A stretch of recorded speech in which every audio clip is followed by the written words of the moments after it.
Vamos sem demora para a palavra, porque olha, aqui o pessoal do louvor deixou a prateleira lá em cima, né? Mas é só o começo e esses 3 dias o Senhor vai fazer maravilhas. Eu creio no divisor de águas. Os ministros dessa casa, nós não conversamos, nós não combinamos palavra, mas nós estamos debaixo do mesmo Espírito, o Espírito Santo de Deus. E como é incrível que o Senhor ele testifica no coração de cada um. Então você vai ter o privilégio, porque é um privilégio estar aqui nos 3 dias da conferência. Você vai ver que cada palavra, cada ministração, uma vai confirmar a outra até selar este tempo que eu creio que vai ser um divisor de águas. Louvo a Deus, agradeço. Vim de um tempo aí de descanso, mas um tempo aí de fazer a obra poderosamente. O Senhor fez maravilhas. Depois a gente vai estar contando os testemunhos e é tudo para a honra e para a glória dele. Pode se assentar, abra sua Bíblia no livro de 1 Reis. 1 Reis capítulo 19. 1 Reis 19, amém? Já vou estar lendo a palavra para a gente. O Senhor vai dar graça, vai entregar tudo que o Senhor colocou no meu coração e você vai estar acompanhando. 1 Reis capítulo 19 diz assim: Ora, Acabe fez saber a Jezabel tudo que Elias havia feito e como matar a espada todos os profetas. Então Jezabel mandou um mensageiro a Elias a dizer-lhe: assim me façam os deuses e outro tanto, se até amanhã a essas horas eu não fizer da tua vida como de um deles. E Elias teve medo e correu para salvar a sua vida. Quando chegou a Berseba, que pertence a Judá, deixou ali o seu moço. Ele mesmo, porém, foi ao deserto e caminhou um dia. Chegando, assentou-se debaixo de um zimbro e pediu a morte para si, dizendo: já basta, Senhor, toma agora minha vida, pois não sou melhor do que os meus pais.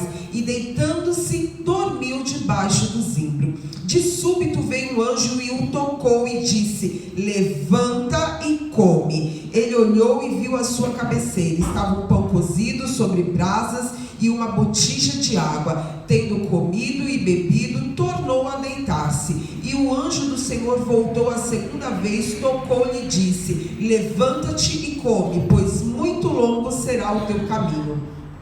Levantou, comeu e bebeu, e a força daquela comida caminhou 40 dias e 40 noites até Horebe, o monte de Deus. Ali entrou numa caverna, onde passou a noite, e veio a palavra do Senhor dizendo: o que fazes aqui, Elias? Respondeu ele: tenho sido muito zeloso perante o Senhor Deus dos exércitos, e os filhos de Israel deixaram a tua aliança, derrubaram os teus altares, mataram os teus profetas à espada, e só eu fiquei. Agora estão tentando matar-me também. Disse-lhe Deus: vem para fora e põe-te neste monte perante a face do Senhor, pois ele vai passar. Então um grande e forte vento fendeu os montes e despedaçou as penhas diante do Senhor, porém o Senhor não estava no vento. Depois do vento, um terremoto, porém o Senhor não estava no terremoto. E depois do terremoto, um fogo, porém o Senhor não estava no fogo. E depois do fogo, uma voz calma e suave.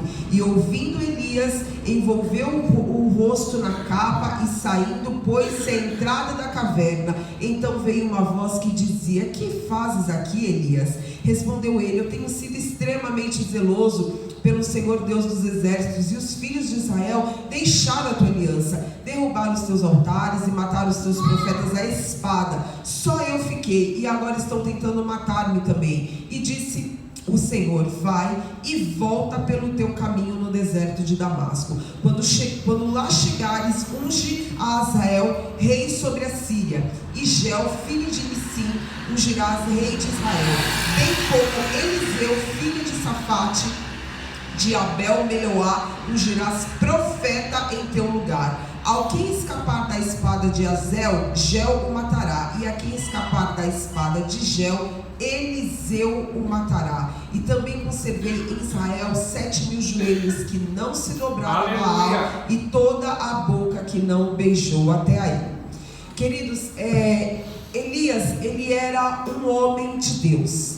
Ele era um homem que a palavra de Deus era verdade na boca dele. Não só a palavra de Deus era verdade na boca dele, mas quando ele abria a boca e ele lançava uma palavra, o Senhor honrava tudo o que ele falava, porque ele era um homem de Deus e ele era um homem usado por Deus. E nesta ocasião, Israel ele tinha se desviado, ele tinha desvirtuado, ele tinha rompido aliança com Deus, seguindo a outros deuses. Acabe, que era o rei na ocasião, e a sua esposa Jezabel, eles eram idólatras, embora Acabe ele era da descendência de Israel e estava naquela situação. E Elias ele virou um dia e ele falou: segundo a minha palavra, não irá chover. E o Senhor honrou a palavra dele, e não choveu durante 3 anos e meio. Houve um período de seca, houve um período de escassez, não veio chuva e nem o orvalho. Mas durante todo aquele tempo o Senhor guardou a vida de Elias. E o rei Acabe, ele procurou ao longo desses 3 anos Elias. E ele, com certeza, não foi para fazer carinho em Elias, né? Mas ele procurou o profeta e ele não achou, porque o próprio Deus o escondeu. E quando o Senhor ele libera uma palavra de conserto, e nós liberamos a palavra do Senhor, você não precisa ter medo, porque é o Senhor que conserva, é o Senhor que guarda, é o Senhor que esconde. E depois de um tempo, porque o tempo passa, o Senhor ele se apresentou. Você vai ver no capítulo 18, depois você lê lá na sua casa. Ele se apresentou a Elias e ele virou e falou: vai lá e se apresenta a Acabe. Olha que loucura. Acabe estava procurando ele todos aqueles anos, com certeza, para fazer mal. E chegou um dia que o Senhor virou e falou: se apresenta a Acabe. E às vezes tem algumas situações na nossa vida que nós estamos desviando, que nós estamos evitando o confronto, evitando o choque, evitando algumas situações por um tempo. Não é fuga, é evitar algumas situações, é sabedoria, é discernimento da parte de Deus. Mas quando o Senhor te der uma palavra, quando o Senhor te liberar e falar: vai, pode ir sem medo, porque é o Senhor que te resguarda, é o Senhor que te cobre, é o Senhor que vai fazer. E a nossa luta, ela não é no mundo físico, ela é no mundo espiritual. Porque quando Elias ele encontrou Acabe, ele não foi discutir com Acabe. Houve uma primeira situação, Acabe virou e falou: é você que é o perturbador de Israel? Ele falou: não, eu não, é você e a casa do seu pai. Mas ele não passou daquilo. Ele virou e falou: olha, vamos fazer o seguinte, junta todo mundo lá no Monte Carmelo e a gente vai resolver lá. O Monte Carmelo era onde estava o altar, era onde se manifestava a presença de Deus. Então tem coisas que a gente não vai ficar no mundo físico, a gente vai ficar no mundo espiritual. A gente vai resolver as coisas no jejum, a gente vai resolver as coisas na oração, a gente vai resolver as coisas na presença, na posição. Porque ficar batendo a boca, jogando para um lado, jogando para o outro, em troca de farpas, e a culpa é sua, e a culpa é de não sei quem, e isso vai para um lado e isso vai para o outro, isso só traz desgaste, isso não resolve nada. Então ele virou e falou: vamos resolver no Monte Carmelo. Olha a jornada.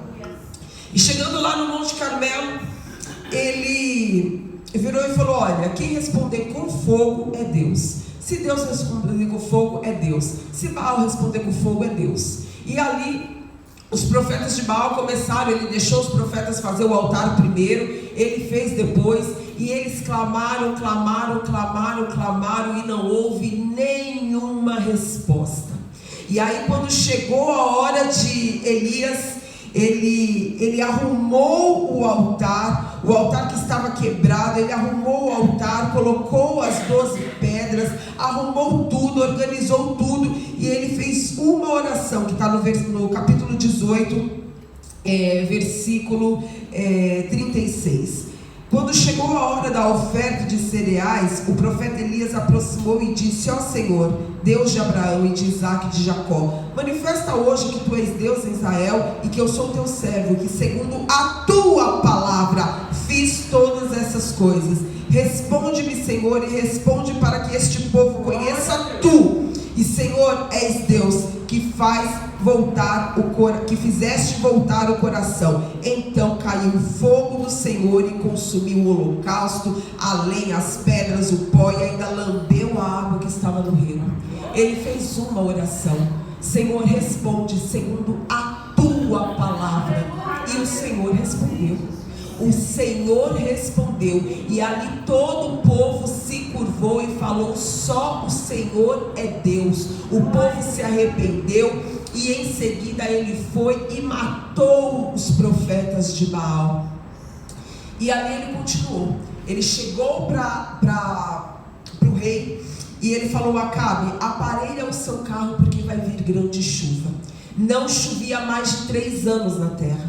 Mas depois que o altar estava restaurado, ele lançou uma outra palavra: aparelha e prepara, porque vai vir grandes chuvas. E às vezes o Senhor permite um tempo de seca, um tempo de escassez, um tempo de falta de orvalho. Não é para punir, é para alinhar algumas coisas que porventura na minha e na tua vida ainda não estão de conforme a vontade dele, de conforme ao que ele quer, de conformidade segundo a palavra e o propósito dele nas nossas vidas. Então todo o tempo que porventura falte água, todo o tempo que porventura tem algum deserto, tem algum ribeiro seco, isso não é punição, isso é alinhamento da parte de Deus. Depois que o altar foi restaurado, depois que o povo se arrependeu, aí sim ele liberou a palavra de Deus, dizendo que haveria chuva. Só que quando ele liberou a palavra, ele foi ao monte orar, e só aparecia uma nuvem do tamanho da mão de um homem. E ele tinha profetizado que iria vir grande chuva. Como é que ia vir grande chuva com uma nuvem do tamanho da mão de um homem? Mas ele continuou orando, ele cria na palavra, porque ele sabia que a palavra que ele tinha liberado não era dele, era do Senhor. E o que aconteceu? Grande chuva veio sobre a terra. Porque ainda que você esteja orando e você esteja vendo só um pequeno sinal, bem pequenininho, do tamanho da mão de um homem fechada, é o suficiente. O Senhor vai fazer. Ele já prometeu, ele já liberou a palavra, ele não vai voltar atrás. Amém? Então olha que jornada, uma situação seguida da outra na vida do profeta. Só que daí Acabe contou para a esposa dele, Jezabel, tudo que tinha acontecido. E olha só o poder da palavra. Ele contou tudo que tinha acontecido, e ela nem foi até o Elias. Ela só mandou um mensageiro dizendo: amanhã eu te mato. Amanhã eu faço com você o que você fez com os meus profetas. E olha o que aconteceu. Elias teve medo. Diante de toda essa jornada, uma mulher, ela liberou uma palavra, ela nem foi lá, ela mandou um mensageiro, e Elias teve medo. E às vezes o que acontece com Elias, às vezes acontece na nossa vida. Esse dá meio que um bug. A gente já viveu tantas coisas diante do Senhor, o Senhor já fez tantas coisas, o Senhor já manifestou milagre, o Senhor já cumpriu palavra, o Senhor já cumpriu promessa. A gente está vindo de uma pegada, de uma jornada, de outra, mas às vezes acontece uma situação, uma palavra, uma seta lançada, e a gente teme naquela situação. Parece que dá um bug, como se a gente tivesse esquecido tudo que Deus fez antes.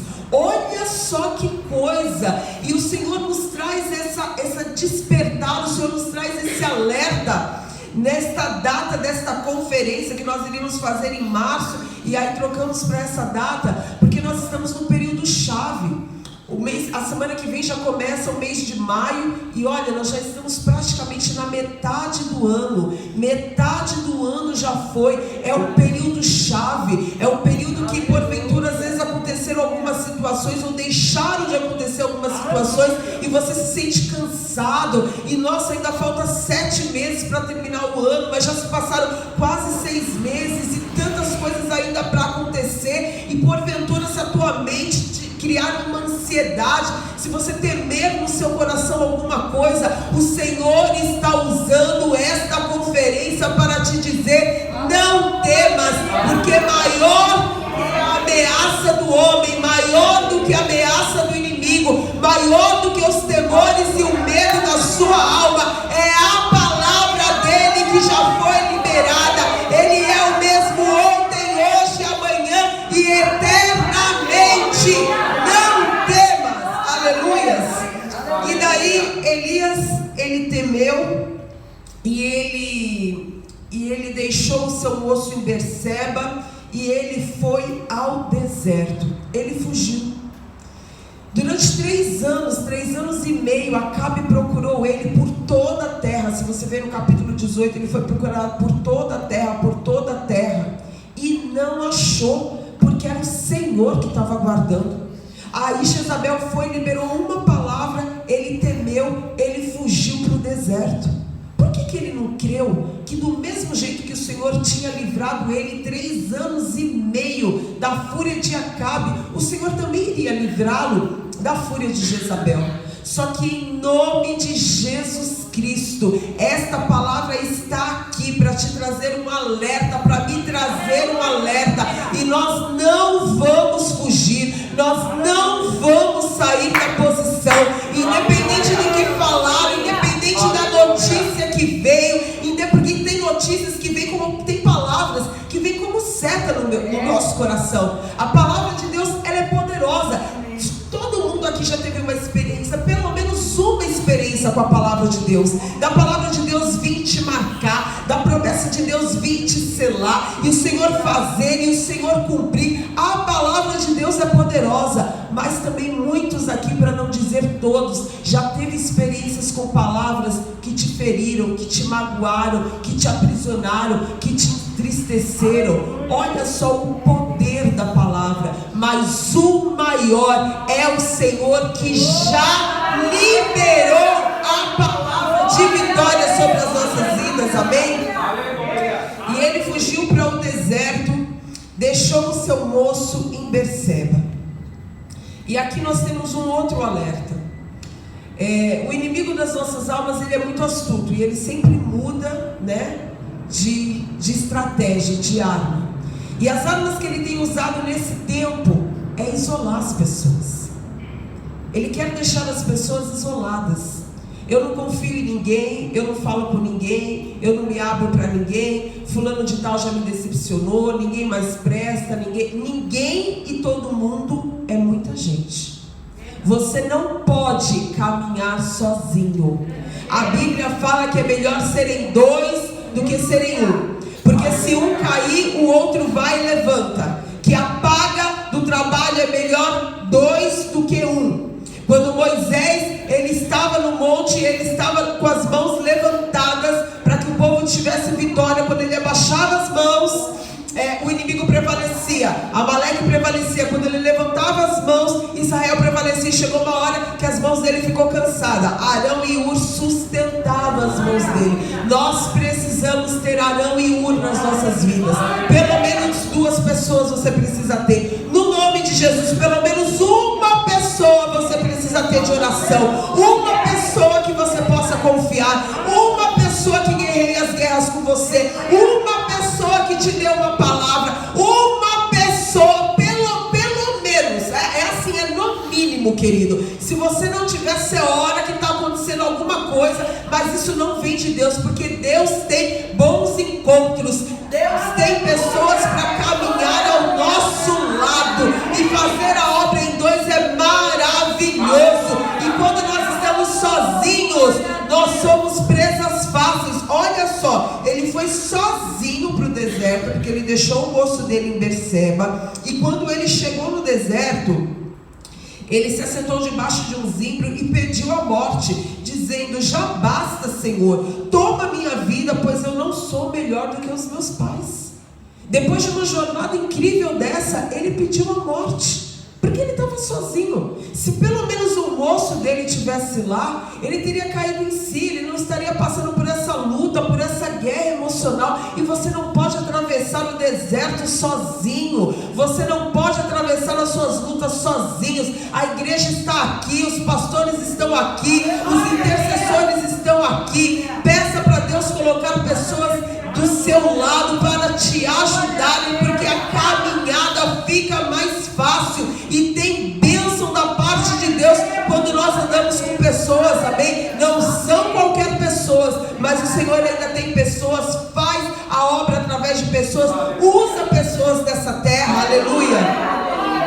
E ele virou e ele falou: Senhor, já basta a minha vida, pois eu não sou melhor do que os meus pais.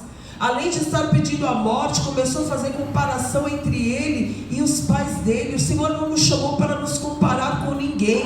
Nós temos referências sim de bênçãos, referências de seguir, referências do que não fazer, porque às vezes nós temos pessoas como referências e às vezes nós temos pessoas como não referências. Mas nós não podemos nos comparar com ninguém, porque o que o Senhor tem para as nossas vidas é único. O que o Senhor tem para a tua vida é único. O que o Senhor tem para a minha vida é único. O que o Senhor tem para a sua vida é único. Cada pessoa, cada chamada, cada propósito, cada dom, o que o Senhor tem é único com cada um. Você tem a sua digital e ela é única no mundo inteiro. O que o Senhor tem é único. Não compare a tua história com a história de outras pessoas. A história que o Senhor tem para você é sua. Busque em Deus a sua história. Busque em Deus o seu chamado. Busque em Deus a sua relevância. Ele tem isso para cada um. Você não precisa se comparar com ninguém, amém? E aí ele deitou e dormiu debaixo de um zimbro. E muitas vezes o que nós precisamos apenas não é parar, é descansar um pouco. Elias aqui, ele estava, eu falo que ele estava emocionalmente cansado, emocionalmente esgotado. A jornada foi muito grande, a batalha foi muito grande, e uma palavra o desestabilizou e foi um acúmulo de coisas, e ele precisava descansar. E às vezes nós precisamos apenas disso, de descanso, de um tempo de descanso. Não é parar, não é desistir, não é abrir mão, são coisas diferentes. É simplesmente um tempo de descanso. Não faça nada quando você estiver muito feliz, não faça nada quando você estiver muito triste, e não faça nada quando você estiver muito cansado, porque nesses picos, as suas emoções, elas não estão em alinhamento, e você pode fazer coisas que você pode se arrepender. Olha quantas coisas ele falou diante de Deus, mas na verdade ele só estava cansado. E o Senhor, ele conhece a minha e a tua humanidade, ele respeita a minha e a tua humanidade. Ele não quer super-homens, ele não quer super-mulheres, ele quer pessoas que reconheçam sim a sua humanidade, as suas fraquezas, as suas limitações, mas nele nós podemos ir além, porque quando nós somos fracos, é nele que nós somos fortes, é nele que nós encontramos força. E aí ele deitou e ele dormiu debaixo de um zimbro. E de súbito um anjo do Senhor o tocou e disse: levanta e come. O Senhor, ele respeita o nosso tempo de descanso, e ele respeita a nossa humanidade. Só que ele não nos deixa deitado até a gente quiser. Porque se o despertador não tocar, você não levanta. Você levanta? Se o despertador não tocar, não levanta. Não adianta.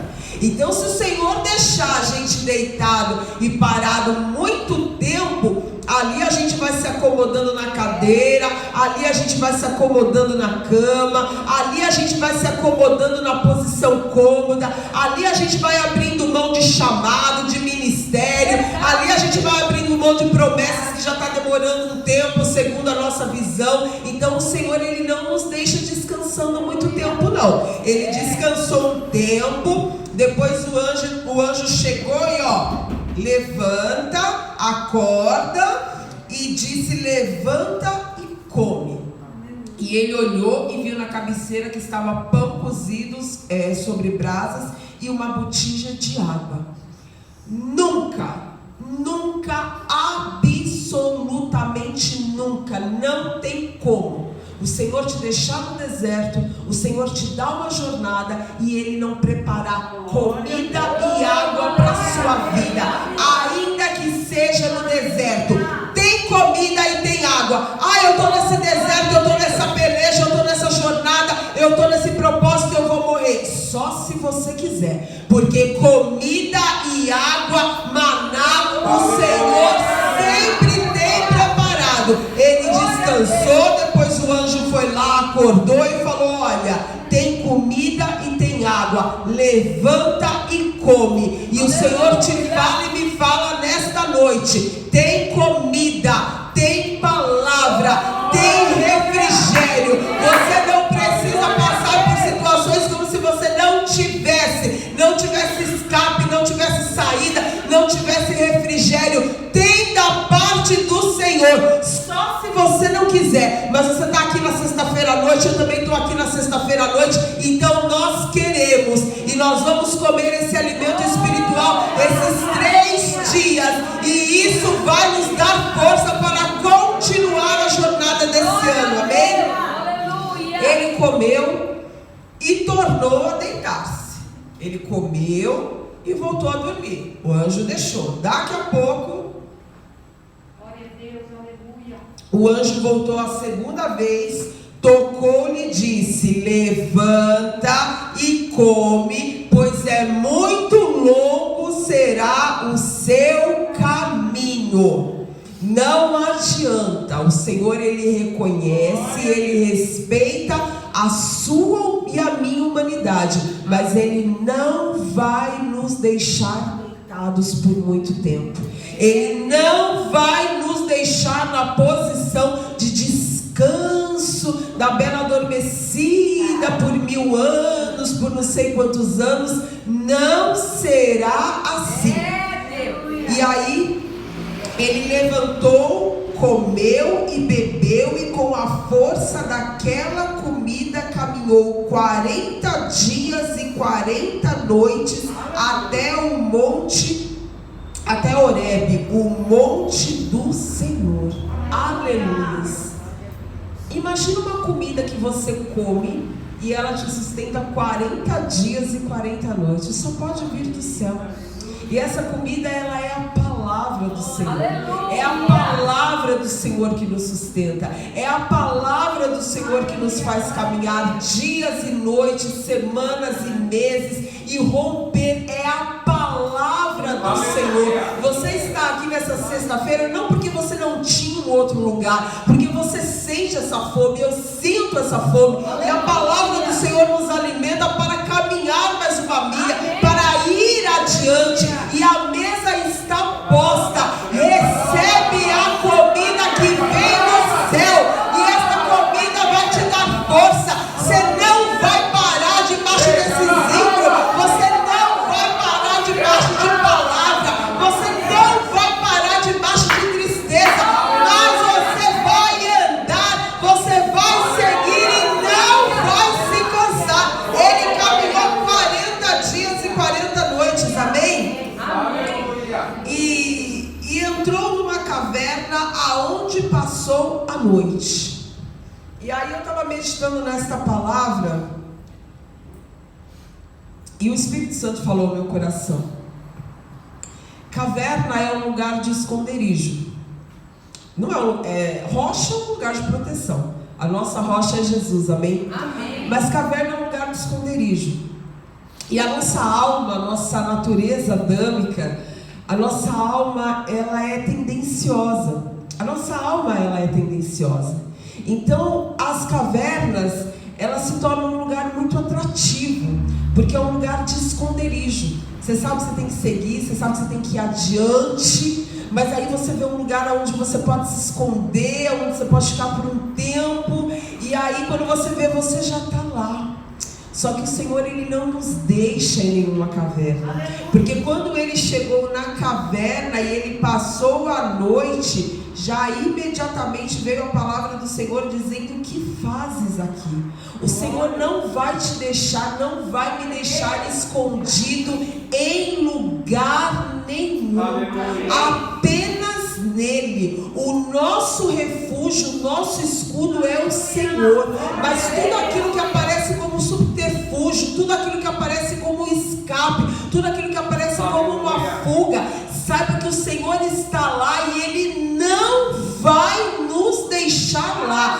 A nossa alma, ela nos tendencia para lá. Só que não é lá que o Senhor tem o chamado e o propósito dele com as nossas vidas. Amém? E aí ele virou e falou: Senhor, eu tenho sido muito zeloso perante a Ti. Os filhos de Israel deixaram a sua aliança, derrubaram os altares, mataram os seus profetas, só eu fiquei. E começou a falar o que tinha acontecido, que estava na alma dele, começou a colocar para fora. Só que essa situação já tinha sido vencida, porque o altar já tinha sido restaurado, o Senhor já tinha visitado o holocausto com fogo, o povo já tinha visto, já tinha se prostrado, mas ele ainda tinha essa situação no coração. Então o Senhor disse para ele: vem para fora e se coloca perante a face do Senhor, pois eu vou passar. Então passou um vento, despedaçou os montes, as penhas, e o Senhor não estava no vento. Veio um terremoto, e depois do terremoto veio um fogo, e o Senhor não estava. E o que nos diz essa palavra? Às vezes a gente quer ver grandes coisas, a gente quer ver grandes manifestações, a gente quer ver grandes movimentos, e o Senhor tem isso, o Senhor faz isso, nós testemunhamos isso. Mas às vezes a gente perde as pequenas coisas, às vezes a gente perde os pequenos detalhes, às vezes a gente perde os pequenos cuidados que o Senhor tem conosco. Nós estamos tão focados em outras coisas, nós queremos ver tantas outras coisas, nós estamos ainda com coisas no nosso coração, que o Senhor, Ele está ali nos cuidando nos mínimos detalhes. Como Ele cuida dos pardais, o Senhor cuida das nossas vidas nos mínimos detalhes. E às vezes a gente está tão disperso que a gente não entende isso. Só que o Senhor nos chama a este tempo para nós também nos apercebermos aos mínimos detalhes, os mínimos detalhes, os cuidados que Ele tem conosco, porque esses mínimos detalhes, eles aumentam a nossa fé, porque daí você vira e fala: nossa, se o Senhor, Ele tem um cuidado comigo nos mínimos detalhes, o quão outras coisas grandes Ele vai fazer. Então, em nome de Jesus, saia desta noite aqui com os seus olhos, com a sua percepção aguçada, para você ver os detalhes do Senhor, o cuidado do Senhor com você. Amém?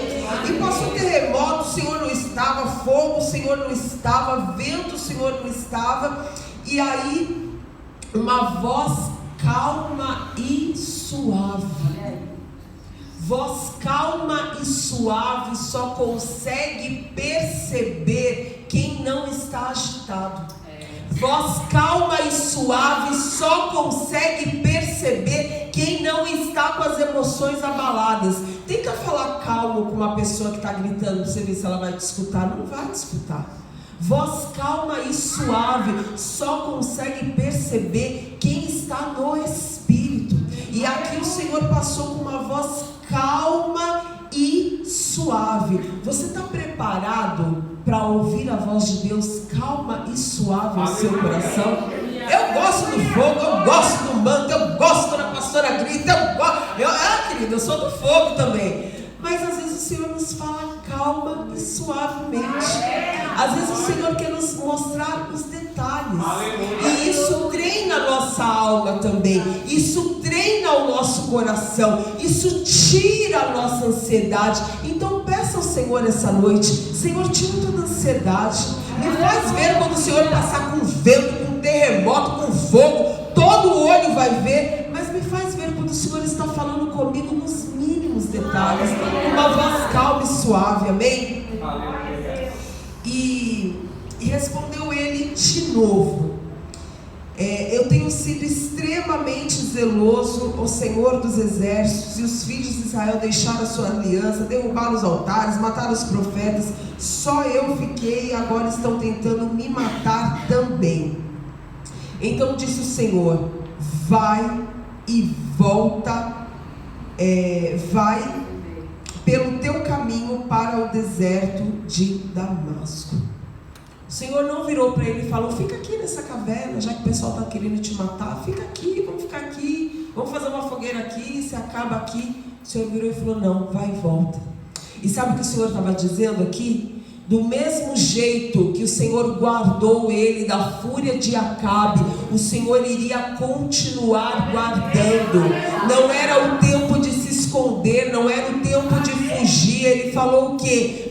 Vai e volta pelo caminho. E o Senhor te fala: não é o tempo de fugir, não é o tempo de se esconder, é o tempo de avançar para aquilo que o Senhor tem. E se porventura a sua alma estava falando: você já perdeu o jeito, você já não maneja a palavra como antes, você já não ora como antes, você já não intercede como antes, você já não guerreia como antes, você já não peleja como antes, você já não crê como antes. Isso é mentira da sua alma. Ele falou para Elias: vai e volta pelo caminho. E ele deu mais uma ordem: você vai ungir o rei da Síria, você vai ungir Jel como rei de Israel, e você vai ungir Eliseu como profeta. Ele ungiu um profeta e ele ungiu 2 reis. Isso significa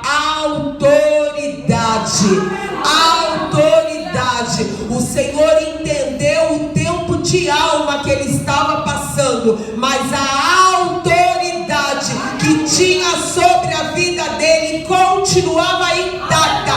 E o Senhor te fala: a autoridade, a palavra, o envio, o que ele tem com a tua vida, os propósitos, as promessas continuam intactos. Vai pelo caminho, porque o Senhor é contigo. Aleluia. E ungirá Eliseu como profeta no seu lugar. Só que aqui não foi, ele encontrou Eliseu, ungiu Eliseu, e no outro dia Eliseu estava no lugar dele. Não. Isso daqui que Eliseu ficou no lugar dele demorou cerca de 20 anos, né? 20 anos, uns 20 anos mais ou menos. E depois você pode ver que Elias e Eliseu, eles tiveram um relacionamento muito próximo. Tão próximo que a unção dobrada foi sobre a vida de Eliseu.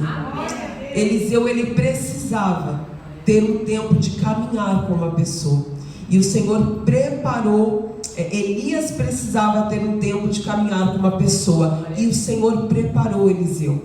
E foi um tempo de bênção, foi um tempo de crescimento, foi um tempo de comunhão. Foi um tempo que ele fez a obra do Senhor e deixou Eliseu preparado para a obra também. E o Senhor tem este tempo. Todo Elias tem o seu Eliseu. Tem, em nome de Jesus. E o Senhor coloca isso muito forte ao meu coração, que Ele não vai deixar mais pessoas andar sozinhas, porque você está abatido, muitas das vezes porque não tem uma pessoa de fé, não tem uma pessoa de intercessão, não tem uma pessoa de confiança, aonde você possa se abrir, e isso tem trazido abatimento na sua alma. Só que o Senhor termina isso hoje. O Senhor vai levantar Eliseus para colocar do seu lado, e não vai ser confusão, vai ser bênção da parte de Deus. Amém? E aí ele falou: quem escapar da espada de Azael, Jel matará, e quem escapar da espada de Jel, Eliseu o matará. Aqui o Senhor estava falando que o inimigo não ia prevalecer. Se não acontecesse de um jeito, iria acontecer de outro, iria acontecer de outro. Mas todas as vezes que o inimigo se levantasse, o Senhor já tinha uma estratégia levantada derrotar o inimigo. Não se preocupe. Eu sei que é difícil, eu sei que tem situações que se levantam, que a nossa alma grita, só que o Senhor fala: quieta-te a tua alma, confia nele, se reveste nesta noite, porque o Senhor não é pego de surpresa. Aqui não é plano A, plano B e plano C. O Senhor não tem plano A, plano B e plano C. Ele tem um plano perfeito e ele não é pego de surpresa. Amém? E aí o Senhor falou com ele: Elias, não é só você. Tem mais de 7.000 joelhos em Israel que não se dobraram a Baal. O Senhor sabe quem são deles. O Senhor sabe quem são deles e aonde estão os dele. O Senhor sabe quem são os fiéis dessa terra. O Senhor sabe. Não tem necessidade nenhuma de caminharmos sozinhos, porque o Senhor sabe quem são deles. E eu profetizo no nome de Jesus Cristo que o Senhor vai trazer pessoas dele ao seu lado, que o Senhor vai colocar pessoas dele ao seu lado, para você ir além, para você fazer aliança de fé, para você fazer aliança de amor, aliança de intercessão, aliança de vitória, porque um tem vitória, só que dois tem vitória dobrada, e assim consecutivamente. Vamos nos colocar de pé. E no nome de Jesus nós vamos orar agora. E você vai preparar o teu coração, porque essa conferência ela está só começando. E porventura, se veio alguma palavra no seu coração como uma flecha que fez você temer em algum